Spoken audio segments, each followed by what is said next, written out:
ये वही जीप है जिसने पैटर्न टैंक्स को ध्वस्त किया। ये वही जीप है जिस पर अब्दुल हमीद जैसा वीर सवार होकर उन्होंने पाकिस्तान को धूल चटा दी। हमीद साहब का जन्म 1933 में, जुलाई 1933 में हुआ और वो बचपन से ही अगर मैं कहूँ तो बहुत ही अपने काम में ध्यान देते थे, अपने परिवार की मदद करते थे। उनके पिताजी जो थे उनकी एक सिलाई की दुकान थी और वो उनकी अक्सर मदद किया करते थे। 8वीं तक की पढ़ाई उनकी गांव के अंदर ही हुई और वो बेहतरीन खिलाड़ी भी थे।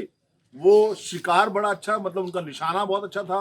वो अच्छे तैराक थे और कई सारी बातें हैं जो कि अब्दुल हमीद साहब के बारे में मैं आपको बताऊंगा। एक बार की बात है कि पास के ही गांव के किसी जमींदार ने एक इनाम रखा कि यदि कोई भी व्यक्ति इस चिड़िया को मार लेगा, मार गिराएगा, तो मैं उसको इनाम दूंगा। और जो कि वो खुद भी अच्छा निशानेबाज था और वो ऐसा नहीं कर पाया। अब्दुल हमीद साहब ने इस बात को, इस चैलेंज को एक्सेप्ट किया और अपने मित्र बच्चा सिंह जी की बंदूक से उन्होंने उस चिड़िया को मार गिराया, परंतु वे इनाम लेने नहीं गए। उनको उनका आत्मसम्मान जो था वो बहुत बड़ा। बच्चा सिंह जी जो थे उनके मित्र, वो इनाम लेने गए, लेकिन जमींदार ने बोला नहीं, वो तो अब्दुल हमीद जी को ही यहाँ पर आना पड़ेगा। और अब्दुल हमीद जी ने साफ मना कर दिया।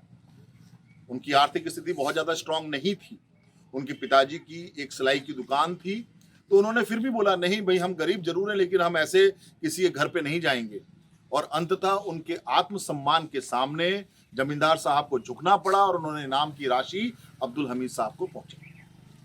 1955 में तकरीबन 20 साल की उम्र में अब्दुल हमीद साहब ने फौज में जाने की मन में ठानी और वो बनारस में गए और वहां से वो भर्ती हुए और फिर वो ग्रेनेडियर सेंटर में उन्होंने ट्रेनिंग करी और वो वहां पर 4 ग्रेनेडियर के अंदर उन्होंने अपनी सर्विस की। अब्दुल हमीद साहब एक वॉर वेटरन थे। उन्होंने सन 62 की लड़ाई भी लड़ी। सन 62 के समय में वो थांगला में थे 7 माउंटेन ब्रिगेड के अंतर्गत। और सन 65 की लड़ाई में भी उन्होंने जो कार्य किया वो अद्भुत था, वो असाधारण था। अब 1965 में जब पाकिस्तान ने भारत पर आक्रमण किया रन ऑफ कच्छ में, उस समय जो 4 ग्रेनेडियर्स थी वो अंबाला में थी और उसको अपने फॉरवर्ड लोकेशंस खेमकरन में जाने का ऑर्डर मिला। हमीद साहब उस समय छुट्टी आए हुए थे और वो, उनको जब ऑर्डर मिल गया तो वो अपनी यूनिट को ज्वाइन करने जा रहे थे। उस समय उनकी धर्मपत्नी जी रसूलम बीबी जी को कुछ अच्छा महसूस नहीं हो रहा था। उनके मन में घबराहट थी, उनको कुछ कुछ अपशगुन जैसा फील हो रहा था। तो वो कहीं ना कहीं ये चाहती थी कि अब्दुल हमीद जी इस वक्त ड्यूटी पे, आज ड्यूटी पे ना जाएं। अब्दुल हमीद साहब अपना बेड होल्डर बांध रहे थे, अपनी तैयारी कर रहे थे। तो जब जैसे उन्होंने बेड होल्डर के रस्से को जोर से खींचा तो वो बेड होल्डर पूरा खुल गया, रस्सा टूट गया और उसके अंदर से सारा सामान बिखर गया और उसके अंदर से एक मफलर भी निकल के बाहर गिरा जो कि उनकी धर्मपत्नी उनके लिए एक मेले से लेके आई थी। और ये देखते ही उनके मन में जो आशंकाएं थी और ज्यादा बढ़ गई। पर हमीद साहब, उनके लिए तो देश सबसे बड़ा। उन्होंने अपने रसूलन बीबी जी के लाख मना करने के बावजूद भी उन्होंने कहा नहीं, मैं तो ड्यूटी पे जाऊंगा। अपने बच्चा सिंह मित्र को उन्होंने बुलाया और उनकी साइकिल पर वो स्टेशन जाने लगे। अब यहां पर भी आप देखिए, जैसे ही वो साइकिल पर उन्होंने सामान रख के चला, साइकिल की चेन टूट गई। तो यहां पर परिवार के मन में और ज्यादा आशंका हो गई कि ये तो और बड़ा अपशगुन हो गया कि आप निकले हो और आपकी साइकिल की चेन टूट गई। पर हमीद साहब के तो देशभक्ति का जुनून उनके दिमाग में था, वो किसी की कहां सुनने वाले। और वो देशभक्ति के जुनून में स्टेशन चले गए और वहां पर भी क्या हुआ, जिस ट्रेन से उनको जाना था वो ट्रेन पहले ही जा चुकी थी। तो परिवार वालों ने कहा, उनके मित्र ने कहा कि चलिए आप घर चलिए, लेकिन अब्दुल हमीद साहब ने बोला कि नहीं, अभी रात को दूसरी ट्रेन आएगी, मैं उसी से जाऊंगा और आप लोग सब घर जाए। तो ऐसे थे वीर अब्दुल हमीद, जिनके लिए देश सर्वोपरि था, जिनके लिए देश से बढ़कर कुछ भी नहीं था। उधर युद्ध के बादल बढ़ चले थे, युद्ध शुरू हो गया था। खेमकरन सेक्टर जो था वो एक्टिवेट हो रखा था और ये इतिहास का पहला युद्ध था जिसके अंदर एक इन्फेंट्री बटालियन का सामना एक आर्मर्ड डिवीजन लेवल के अटैक से होने वाला था। ये इतिहास का पहला युद्ध था, भारत के इतिहास का पहला युद्ध था, बल्कि विश्व के इतिहास का पहला युद्ध था, जहां पर एक आरसीएल गन, एक इन्फेंट्री बटालियन की आरसीएल गन एक आर्मर्ड डिवीजन के टैंक्स को रोकती है और आर्मर्ड डिवीजन के टैंक्स के अटैक को फेल कर देती है। 8 सितंबर 1965, मौसम बहुत सुहावना था, बिल्कुल धूप खिली हुई थी। सुबह के 9 बजे अब्दुल हमीद साहब ने जो किया वो इस देश के इतिहास में सुनहरे अक्षरों से लिखा गया है। अब्दुल हमीद साहब पलटन के अंदर भी एक बहुत ही कुशल नेतृत्व वाले लीडर थे और वो हमेशा से हर काम के लिए अग्रसर रहते थे। उनको पलटन के अंदर, बटालियन के अंदर कंपनी क्वार्टर मास्टर हवलदार का ओहदा मिला, वो सीक्यूएमएस थे। और जब आरसीएल गन्स इंडक्ट हुई और इन्फेंट्री बटालियन को रिकॉइललेस गन जब मिली, तो सीक्यूएमएस अब्दुल हमीद साहब को हुक्म मिला कि आरसीएल गन जो नजदीकी जो हमारा ऑर्डिनेंस डिपो है वहां से कलेक्ट करें। और जब लड़ाई के मैदान में जब हमारे पास एक आरसीएल गन का जो डेड कमांडर नहीं था, तो चूंकि अब्दुल हमीद साहब एक बेहतरीन निशानेबाज थे, मार्क्समैन थे, वो उनका निशाना बहुत सटीक था, उनका कमांड एंड कंट्रोल बहुत सटीक था, उनका आपस में अपने जवानों के साथ, अपने साथियों के साथ व्यवहार बहुत बढ़िया था। तो उनको डेट कमांडर की रिस्पॉन्सिबिलिटी दी गई और उन्होंने भी वो रिस्पॉन्सिबिलिटी बहुत खुशी से ली गई और वो रिस्पॉन्सिबिलिटी गवाह बनी। अब्दुल हमीद साहब ने जो किया वो देश के लिए काबिले तारीफ है, बल्कि विश्व में एक पहला एग्जाम्पल है जब एक आरसीएल गन एक डिवीजन लेवल के आर्मर्ड अटैक को फेल करती है। मैं वापस लेके चलता हूं आपको 8 सितंबर 1965 को सुबह 9 बजे अब्दुल हमीद साहब अपने दस्ते के साथ इसी जीप के अंदर, इसी जीप इस जीप को देखकर मेरे को बहुत अलग फील हो रहा है। ये वो हथियार है जिसने इस देश की अखंडता को बचाया, जिसने इस देश की अस्मिता को बचाया। ये वो हथियार है जिसने इस देश के मान सम्मान को नया जीवन दिया।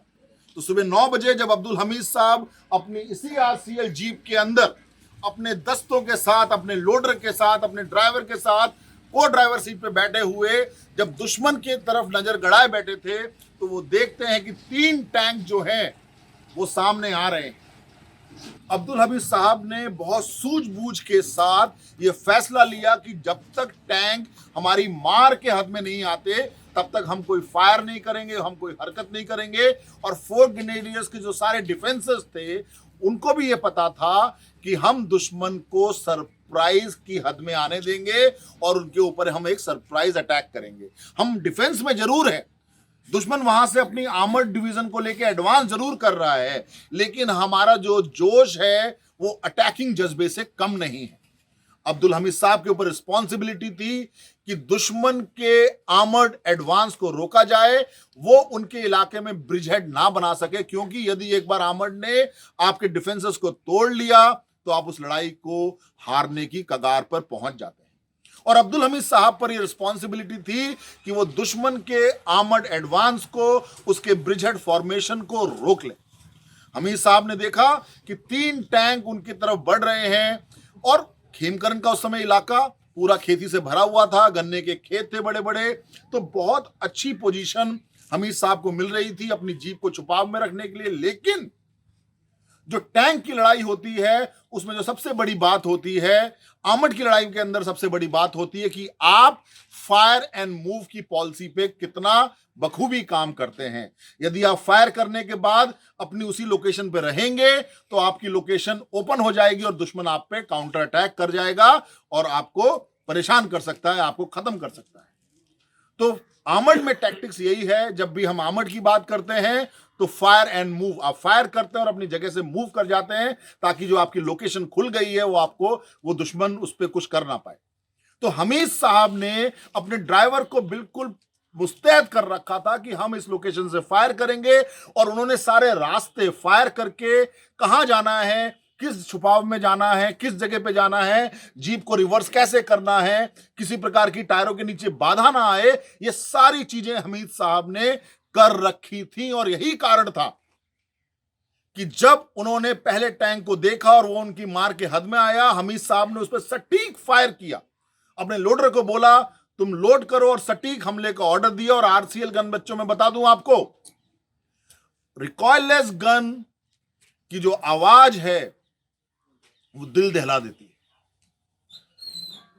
और उस दिल दहलाने वाले माहौल के अंदर अब्दुल हमीद साहब ने फायर किया, और जिससे पहले ही वो बैनोकुलर उठाकर वो देखते कि ये फायर लगा कि नहीं लगा, गोला टैंक पे गिरा और टैंक जो था वो ध्वस्त हो गया, धुंधु करके वो जलने लग गया। तो कहां पैटर्न टैंक, जो कि उस समय विश्व का सबसे बेहतरीन टैंक था, उसका मुकाबला आरसीएल गन से नहीं था, उसका मुकाबला था इस देश के परमवीर अब्दुल हमीद से।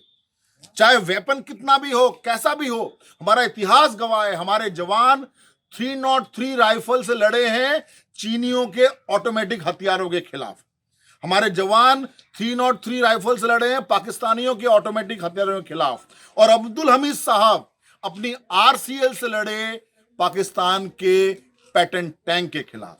तो जैसे ही वो पैटर्न टैंक धू करके जल उठा, बाकी के 2 टैंकों के लोग, जो पूरा दस्ता था, वो डर के मारे वहां से भाग गया। तो मैदान में क्या था, एक जला हुआ टैंक और 2 टैंक और दुश्मन के, जिसको दुश्मन छोड़ के भाग चुका था। अब्दुल हमीद साहब ने अपनी टीम को शाबाश बोला, पूरी टीम उनके गले मिली और उन्होंने वापस एक अपनी सेफ पोजीशन ले ली। और 8 तारीख की ये बात थी, करीब 9:30-10 बजे की, और 11:30 बजे दुश्मन को मालूम पड़ गया कि यह लड़ाई आसान नहीं होने वाली, यहां पर अब्दुल हमीद है, यह लड़ाई आसान नहीं होने वाली। और 8 तारीख को तकरीबन 11:30 बजे पाकिस्तानियों को अपनी रणनीति बदलनी पड़ी और उन्होंने हैवी आर्टिलरी फायर 4 ग्रेनेडियर्स की लोकेशन पर डालना शुरू कर दिया। भीषण युद्ध का माहौल था। खेमकरन सेक्टर एक प्रकार से पूरा एक्टिवेट हो रखा था, जल उठा था, और 4 ग्रेनेडियर्स बखूबी उस अटैक का और उस आर्टिफायर का बखूबी उसका मुंहतोड़ जवाब दे रही थी। सारे डिफेंसेस इतने मजबूत थे कि 4 ग्रेनेडियर्स की कैजुअलिटीज नहीं हुई और सब कुछ सही सलामत था। अब 9 सितंबर 1965 भी वो दिन था जहां पर अब्दुल हमीद साहब ने पाकिस्तान की फोर्सेस पर, उनके आर्मर्ड एडवांस पर कहर डाल दिया था। उन्होंने 9 तारीख को 2 पैटर्न टैंक और ध्वस्त किए। 2 तारीख को अपनी आरसीएल गन से, अपनी इसी आरसीएल गन से उन्होंने 2 पैटर्न टैंक और ध्वस्त किए, और एक आरसीएल जीप द्वारा, एक आरसीएल गन द्वारा 4 पैटर्न टैंक्स ध्वस्त कर देना एक बहुत बड़ी बात है। एक इन्फेंट्री बटालियन द्वारा एक आर्मर्ड डिवीजन लेवल के अटैक को फेल कर देना बहुत बड़ी बात है, क्योंकि पाकिस्तान की फोर्सेस, जो आर्मर्ड डिवीजन था, जो वहां पर एडवांस कर रहा था, उसमें भी दहशत फैल गई थी कि जो दुनिया का बेस्ट टैंक है, जिसकी इतनी मोटी चद्दर है, जिसका आर्मर जो है इतना स्ट्रांग है, वो कैसे एक आरसीएल गन के फायर से खिलौने की तरह हवा में उड़ रहा है। पलटन ने अब्दुल हमीद साहब का 9 तारीख को ही परमवीर चक्र के लिए साइटेशन भेज दिया, बिकॉज ये एक परमवीर ही कर सकता है कि अपनी आरसीएल गन के साथ वो एक आर्मर्ड के एडवांस को रोक दे। 9 तारीख को हमीद साहब बहुत निश्चिंता से सोए, और 10 तारीख को जो हुआ उसने इस देश का इतिहास ही बदल दिया। अब्दुल हमीद साहब ने 10 तारीख को भी 3 पैटर्न टैंक्स को ध्वस्त किया, और जब वो अंतिम पैटर्न टैंक को ध्वस्त कर रहे थे, जब वो बचते बचाते अपनी आड़ लेते हुए, अपनी पोजीशन लेते हुए जब वो एम ले रहे थे, तब दोनों पैटर्न, पाकिस्तान के पैटर्न टैंक और हमीद साहब की आरसीएल जीप का बिल्कुल आमना सामना हो गया, आई कांटेक्ट हुआ। अब यहां पर आप देखिए कि एक तो पैटर्न टैंक जिसकी मशीनी फुर्ती, जो कि वर्ल्ड का सबसे बेस्ट टैंक, और दूसरा हमीद साहब की सूझबूझ, उन्होंने तुरंत अपने लोडर को कमांड दिया, लोड हुआ और दोनों गोले एक साथ निकले। हमीद साहब के गोले ने टैंक उड़ाया और दुर्भाग्यवश पैटर्न टैंक का गोला उनकी जीप पर गिरा और हमीद साहब शहीद हुए। मैं हमीद साहब की बहादुरी को, उनके जज्बे को, जिस प्रकार से उन्होंने अपनी पर्सनल सिक्योरिटी की चिंता नहीं करते हुए, जिस प्रकार से उन्होंने अपने पर्सनल सेफ्टी की चिंता ना करते हुए पाकिस्तान के अटैक को रोका, इस देश की अखंडता के लिए, इस देश को अस्मिता को बचाने के लिए, वो बहुत ज्यादा पूजनीय है। मैं तहे दिल से मैं कैप्टन अतुल शौर्य भारत टीम की तरफ से तहे दिल से, दिल की गहराइयों से उनको नमन करता हूं और मैं ये उम्मीद रखता हूं कि देश का हर जवान अब्दुल हमीद साहब की इस वीरता से प्रेरणा लेगा और देश हित में हमेशा अग्रसर रहेगा।